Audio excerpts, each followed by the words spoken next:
Listening Test. This test has 3 parts. In each part, you'll hear a number of different extracts. At the start of each extract, you'll hear this sound. You'll have time to read the questions before you hear each extract, and you'll hear each extract once only. Complete your answers as you listen. At the end of the test, you'll have 2 minutes to check your answers. Part A. In this part of the test, you'll hear 2 different extracts. In each extract, a health professional is talking to a patient. For questions 1 to 24, complete the notes with information you hear. Now look at the notes for extract 1.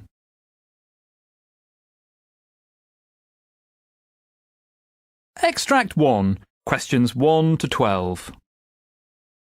You hear a consultant rheumatologist talking to a patient called Suzanne Hinds. For questions 1 to 12, complete the notes with a word or short phrase. You now have 30 seconds to look at the notes.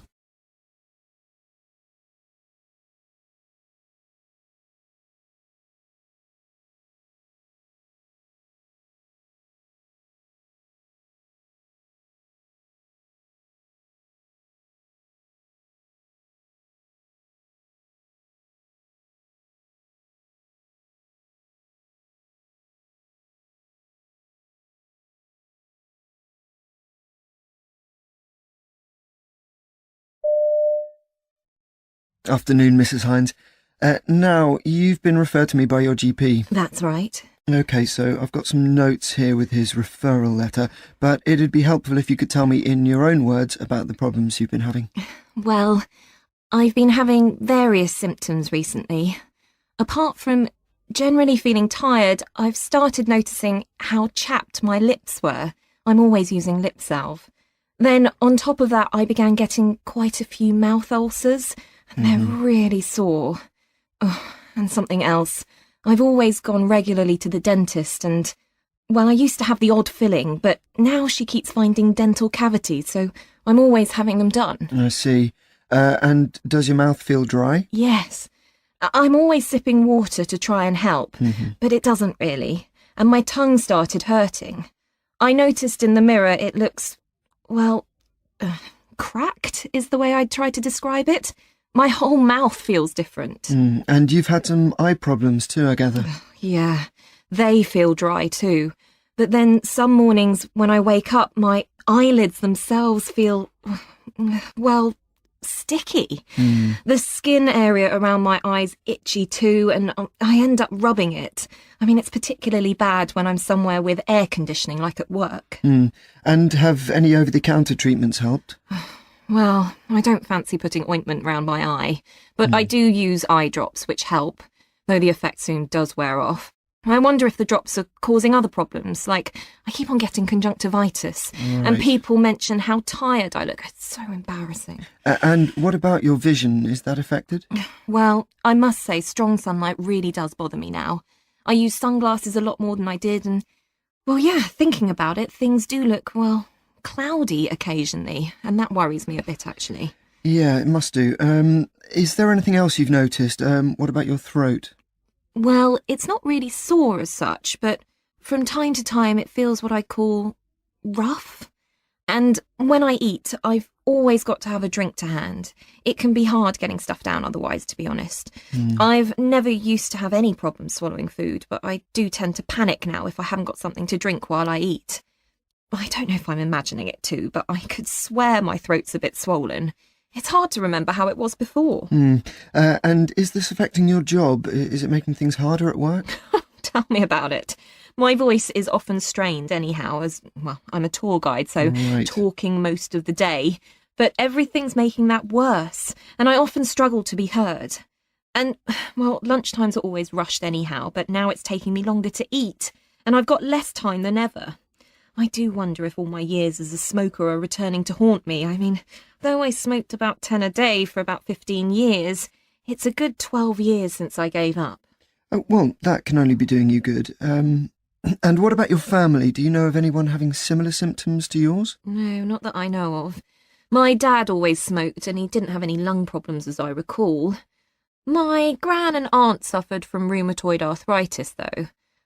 Well, I do remember that. Right. I don't think I've got that, though. My symptoms are completely different.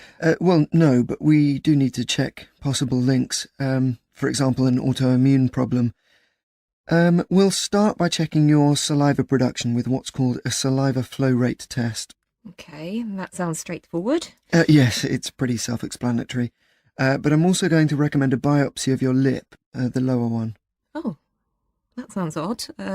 What for exactly? Well, it'll let us see the salivary gland tissue. Don't worry, you won't feel anything. It's done under local anaesthetic. And you've not had a thyroid function test, so I might recommend that you have one of those, depending on the earlier test results.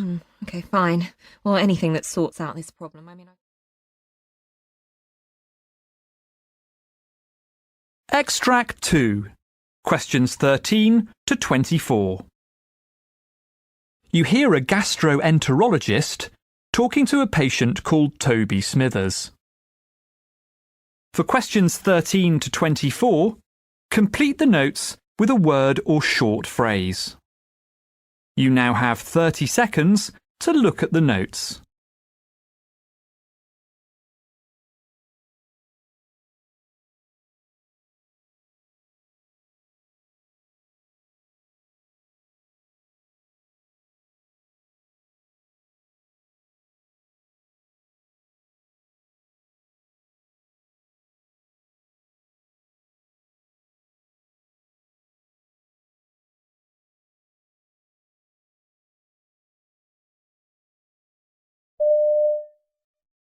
Mr. Smithers? That's right, Toby Smithers. Now, I think you've been having some stomach problems. Yes, that's right, for some time actually. OK, I've got some notes here, but perhaps you can tell me in your own words about those problems. About any treatment you've been having, or anything else you can remember that seems relevant. OK. It all started about 9 months ago with a stomach upset. OK. I thought I'd caught the vomiting bug that was going round. Yes. Basically, I just couldn't keep anything down. No diarrhea or anything, but it was pretty bad. Right. Anyway, it cleared up in a couple of days, and I went back to eating normally. The thing was, though, from that time on, whenever I had a meal, lunch or dinner, I'd feel incredibly sleepy almost before I'd finished, and for about half an hour afterwards. I didn't feel tired as such, not in the sense of fatigue. It's just that I could hardly keep my eyes open. I see. Were you in any pain? No, none at all. The only other symptom was that I was getting very thirsty, especially at night, so I was drinking a lot. Right. So I went to see the doctor, expecting some simple explanation, but she said my symptoms were quite unusual. Well, not the drinking. She explained that the stomach upset had left me dehydrated. Yes, that's right. But it didn't explain my other main symptom. And the dehydration passed? Yeah, that was just a temporary thing. Then she asked me if I'd ever had stomach cancer, which was a bit worrying. But you haven't? No. But then she explained that there's a condition that has similar symptoms to those I had.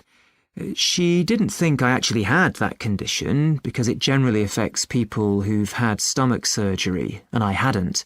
It's called gastric dumping syndrome. Oh, yes. Anyway, what she suggested as, like an interim measure was following the treatment plan for that syndrome, even though I probably hadn't got it. So I had to keep drinking because I needed to keep my fluid levels up. Yes. But not whilst I was eating. So in other words, I had to separate the two activities by about half an hour. Then as for the meals themselves, she suggested an eating regime that she called little and often. So, no major blowouts and no skipping meals either. Sure. Did that help? Yeah, it did, but it was only meant to help me in the short term. Because meanwhile, I had various tests. I gave a urine sample, went for a blood test, neither of which showed up anything untoward. So I just hoped it'd clear up of its own accord. But it didn't. Well, no. The regime worked all right, but as soon as I went back to eating and drinking normally, the symptoms would come back. Okay. So the doctor referred me for an endoscopy. I saw a gastroenterologist for that. He'd looked at my other test results and examined me and everything. Sure. And of course, once the results of that came back, they showed that I'd got Helicobacter pylori. I see. So I went on the course of treatment, the 3 drugs for 2 weeks, 2 different antibiotics and an antacid. That's the combination which gets rid of it. Yes. After that, I went back for a breath test and that was all clear. So I thought that'd be the end of it and I'd be back to normal. But you're not. Well, I've given it a couple of months, but the symptoms are the same. Okay. If I stick to the eating regime, I'm okay. When I come off it, I'm back to square one. So I'm thinking, sure, the stomach problem that the gastroenterologist found has been dealt with, but that wasn't what was causing the original problem. And how's this affecting your everyday life? I can live with it. Obviously, it would be different if I was driving for a living or operating machinery, but I'm a teacher, so it's okay. But to cut a long story short, I asked for a second opinion. And so here I am.